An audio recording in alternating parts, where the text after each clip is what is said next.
So, Ingrid, welcome to our podcast. I'm so happy that you're joining us. It is a great privilege and honor. You are been here since when was the first time that you joined our community? When was that already? Almost 3 years ago. years. Wow, 3 years ago, and you're already on the board, on the committee. You're doing so many things from Mitzvah Day and to community work and organizing for the old people, for the elderly people, different type of things. So tell us a little bit about yourself, and later on, if you can tell us a little bit how you're coping with the COVID-19. So where did you grow up, and how did you come out here in Northwood? Okay, good morning, Rabbi. It's lovely to join everybody here this morning. I feel very proud as well that I'm participating in this. I was born in a place called Willesden Green, which was saturated with Jewish people in northwest London. And I had an extremely happy childhood. I obviously lived with my parents and my two siblings, my sister, who is older than me, and my younger brother, who unfortunately passed away 3 years ago. He was younger than me. And we lived a wonderful life, a very happy life, because it was after the war years. I was born right at the end of the war.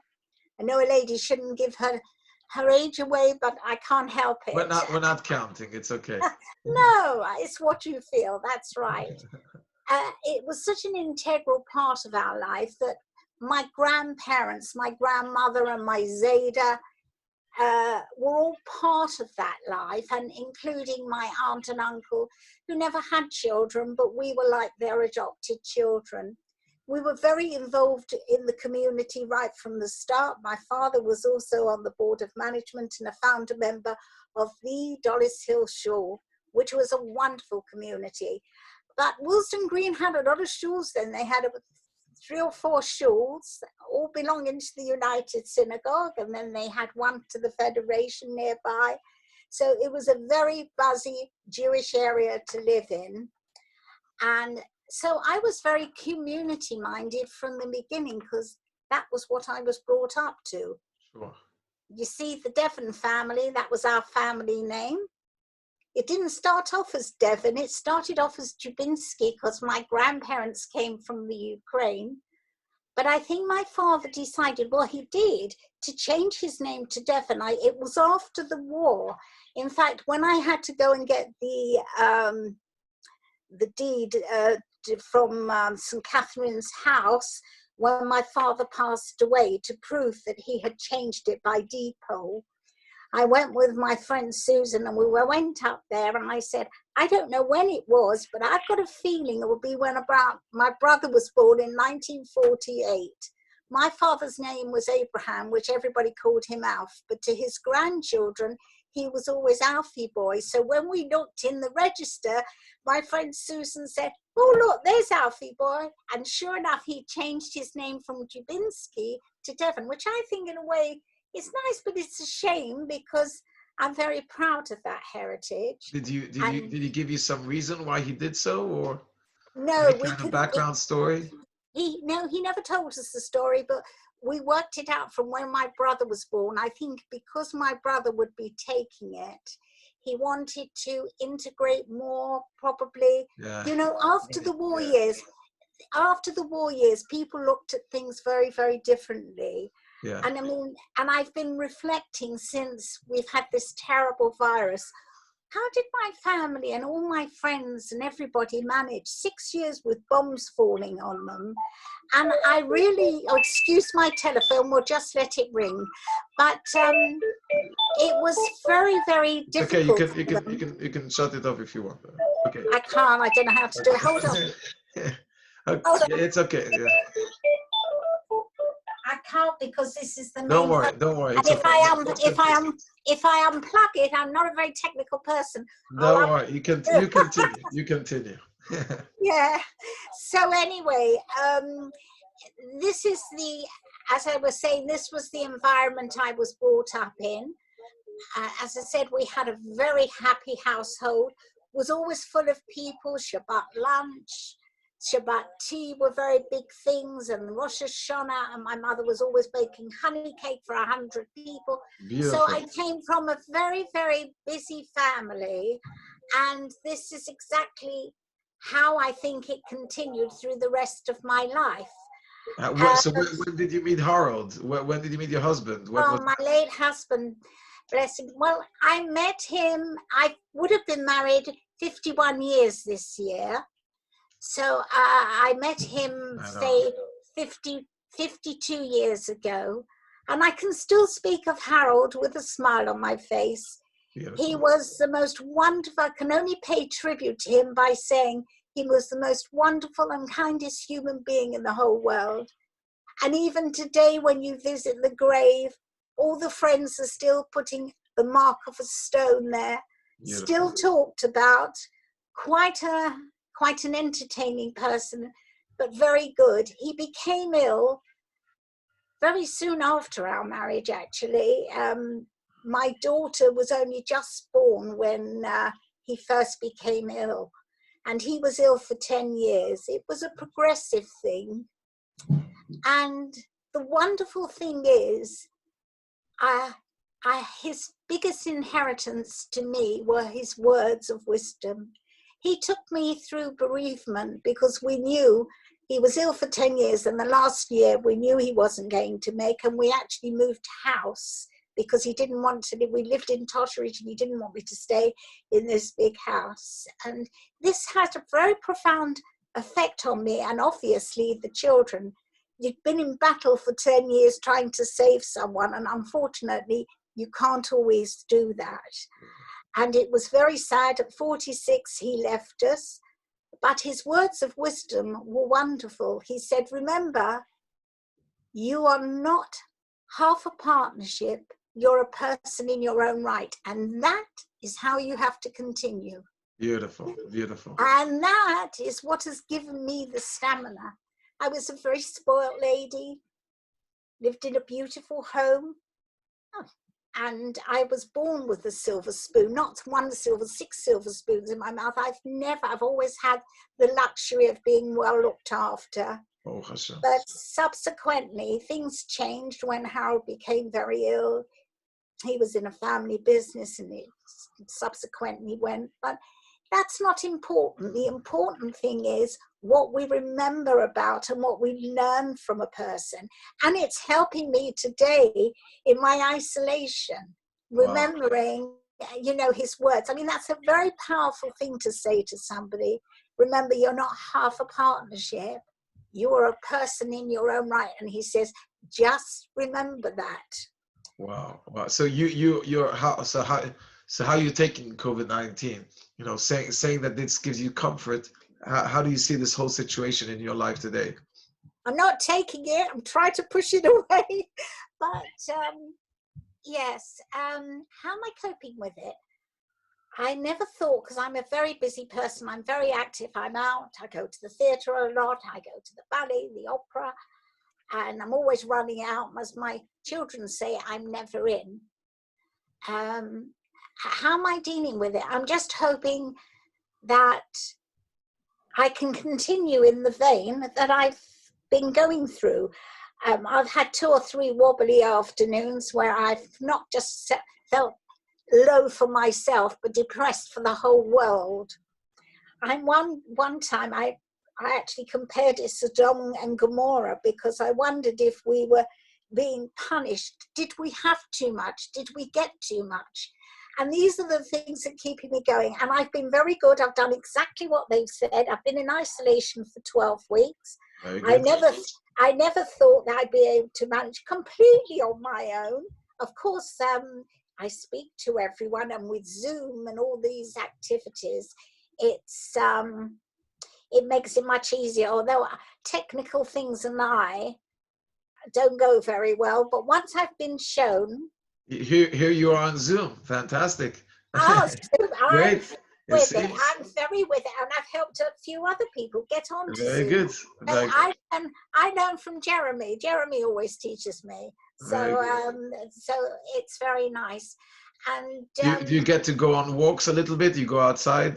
yes, I go out every day. I go with my neighbor and we keep distance. Very nice. And we go round the houses in a different direction each time. And it's amazed how many people I have waved to on the way round. So every day I go out, I do exercises anyway in the mornings.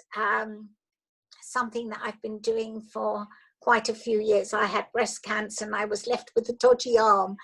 Wow. But they said to me they wanted to bind it up. I said, you're not binding up my arm. I said, exercise. So I've been doing it for nearly 8 years now. So, Wow. or 7 years, yes, 7, 8 years, you forget. No, it's 7 years. And, you know, if you're a determined person, you can do it. So I do my exercises in the morning. I go out for a walk all different times. Sometimes it's 6, depending on the weather. I've missed 2 or 3 when I haven't felt in the mood. I've kept myself very, very busy. I've been very creative with my cooking every day. I love cooking. And I thought, no, I'm going to prepare meals because otherwise you sit down, it's easy to take a sandwich when you're at home. So I've been very structured. And through the shore, I found a new greengrocer. I found a new fishmonger. I found lodgers, and it's wonderful because I won't go back to the supermarket so quickly, and I certainly won't buy fruit and vegetable from the supermarkets anymore. So it has changed my life. How I'm coping with it, like everybody else. I'm a human being. There are days, and I have known a few people who've not only suffered this terrible illness, but has passed away, as you know. And that's what's very difficult. And especially when you're on your own. I don't cry this tune, I'm on my own. I'm never on my own. Now I am, but I'm not on my own at the moment. I've got you, I've got the rest of the synagogue and all my friends. And I've been in touch with people I haven't been with for a long time. You know, as your lives progress, you move on and you move away, so you don't see some people quite so much. But everybody's been phoning me from years ago, and I've been phoning people. So fantastic. That's something. It brought kind of a reunion. People feeling close and they're calling people. Wow, that's absolutely. So your story is fantastic. How did you end up in Northwood? How did you come around this area? Well, I haven't talked about 2 very important people in my life, which are my daughters. Uh-huh. And one lives in Israel, as you know, in Tel Aviv. And I think isolation for her is harder, although she's got her first cousin who's like a sister to her. And she's very close. Nevertheless, she's lived there 22 years. It's a long time, maybe even longer. Time goes quickly, but she's managing. And she said, you've got to stay well, Mum, because I've got to see you again. She's petrified, you know, that if anything should happen, if I get this illness. And I said, on that score alone, I'm not going out. And then I've got my other daughter who lives in Bushy. Ah, very nice. Close by. Yes, she's close. I've got no grandchildren, unfortunately, but I haven't. But I've inherited everybody else's grandchildren. I would have been a nice grandma. You are a nice girl. Yeah. But never mind. Maybe I can adopt yours as a grandparent. Yeah, I'll start telling my children to call you grandma too. Oh, that's lovely. Thank you. Yes, and it's nice having Sarah nearby in Bushy, and obviously we speak all the time, and she comes to the door. That is ever so strange that your daughter stands at the door and you can't go near her. You can't give her a hug. You can't give her a kiss. So it's just as far, really, as being in Israel. Because although I can't communicate with her really any more than I'm communicating with the one in Israel. But she comes over here, and now we found the greengrocer and the fishmonger and all this. It's much better, and I don't want her going in the supermarket if she doesn't have to. Exactly. So we've reversed roles. I'm getting the stuff, and she Ah. comes and picks it up. I leave it outside the door. Ah, very good. So Very we good. do it like that. Yes. So wait, Also, you didn't tell me how you got to Northwood. how did I get to Northwood? Well, from Totteridge, I went to Harrow on the Hill, and then in Harrow on the Hill, I was left there with the children. They were 11 and 13. But quite a few years later, when NUS went off to Israel and Sarah got married, I was left in this house, and I was rattling. I didn't want to go to Northwood. I didn't want to live in Northwood. I didn't want to be in Northwood. I wanted to stay in Harrow on the Hill. I couldn't go back to Totteridge because the homes there are too big. But I like a rural place. I like something that's a little bit different. I don't like central London, the busy.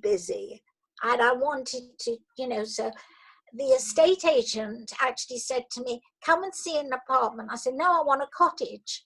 So he said, no, come and see it. So I came into this flat that I'm in now. I had to put a hard hat on because they hadn't finished. And I went round and I came out and I bought the flat. And you know Just why? like that. Well, it had an enormous kitchen. And as I was looking out the kitchen, all I can see are the trees and it's quiet road. I thought, you know what? Maybe this is nice for me. It make a change. So I moved. I don't regret it. I was a member of Mill Hill Shul for years. I was very active there as well. Also a very, very nice community, but I couldn't continue. And then I decided to buy this apartment in Northwood. And I think it was very courageous just to go out, come and see a flat, and then go back and say to my children, you won't believe it, I put a deposit down on the flat, subject to the surveyors and everything. Excuse me. Yes. So you've been here 3 years and you're already on the board of management in a synagogue. You're doing plenty of things. Tell us a little bit, just to conclude, about your vision of how would you like to see the community go forward, and your role, which, if I may say, the input of being out there and being determined and getting people to bring tzedakah and chesed for organizations. How do you see us going forward in that direction? How do I see us going forward? I think we're very advanced to start with. I think this is an exceptional community. I started the slogan, and I always put it on all my PR, the small community, but with a big heart. And I think it was there. And I think just somebody new coming in. I've lived in the area 22 years, but I was still a member of the other shul. But I only became a member here 3 years ago. And I remember, and I was chatting to Alan Moss, and he said, would you come on the, it was then Board of Management, now we're a council. Yeah. Changed. And I said to him, oh, I don't know, I'll think about it. He said, will you come to the AGM? I said, yes. The next thing I knew, I was elected onto the council. So talk about being thrown in the deep end. And I took on various roles. I think the most exciting and probably the most time-consuming thing I've ever done was Mitzvah Day, because our Mitzvah Day at Northwood turned into a week. And I couldn't have done it without the remarkable support of this small community, including yourself. I mean, and it was a wonderful mitzvah that we did. And my immediate reaction when all this lockdown started, what are those poor homeless people going to do? But Baruch Hashem, they put everybody in hotels. They got them off the street. But the bank, the food bank, and the lunch on the Sunday is still carrying on. So it makes you realize about the things, not that we haven't got, that we have got. I always say my cup isn't half full, half empty, it's half full when things are going bad. But most of the time I can say thank goodness, through the years, my cup has been full. How do I see the community? Well, this community are being tested all the time. On the back of what we did before, Alan wrote to all the community again, Alan Moss, our chairman, and he said, right, he said, I'm going to do it again, Ingrid. Would you get arranged with Elm Church? I said, yes. And we did that. And as you know, 2 weeks ago, we sent about £600 to them. Well, not we, but people sent donations of £600. And also another van load of goods. So we're doing good. So we are all the time, for a small synagogue, we have such a busy calendar. It's unbelievable. In fact, somebody said, don't you get bored at home in isolation? I said, well, to be honest with you, I haven't got time because I also do a lot for the Holocaust Centre. As you know, I do arrange an outreach program. But that I'd like to mention because that's a very, very important part of my life. And I'm responsible for 3 different groups in 3 different areas. I create them, find volunteers who give their homes, and then I arrange for all these survivors to go there for tea once a month. So I'm in touch with about 70 to 80 people. Wow. And would you believe, I phone them all up. I was only meant to phone 6 up, and I said, I can't. I see them once a month. I'll still carry on phoning them. And they survive, and they've got a remarkable way of surviving. Beautiful, beautiful. Oh, but do you know what that does for me? How it is, I haven't filled in empty time. I've used my time. There's difference between, all of us should remember, to use our time and not fill it in. So that was quite, that was quite remarkable. So I don't have time to be bored. I'm phoning all the Holocaust Centre people, my people from the shul, and I'm doing this, and I'm trying to arrange talks. We had one Zoom talk.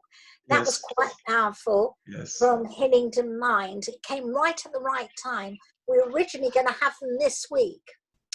Because, yes. Yeah, we were going to have them this week, but instead we brought it forward. And they've had inquiries, and they've also got money from the community. People donated to Hillingdon Mind. And also I love my work with the National Health, but at the moment I can't do it because I'm on a lot of committees. You're incredible. You're doing so much. It's amazing. Thank you. Oh, I'm retired. It's incredible for me. I've got it. Thank you so much. It's a pleasure and honor, and it's really so much to learn from you. How much active and how much we could do instead of not doing. And as you said, looking at always on the positive side, always at the half of the cup full and not at the half of the cup empty. I thank you so much for this time, and it's amazing. And we all need to continue to work. All need to continue to do good things. So thank you very much. And thank you very much for having me, because I've. It's wonderful, you and Judith, to have you in our community, have you amongst us. Thank you. And your children. Thank you very much. And let's hope soon we're all back in shul again. Amen. Amen. B'ezrat Hashem. Thank you very much. Thank you. All the best. Bye-bye. Bye.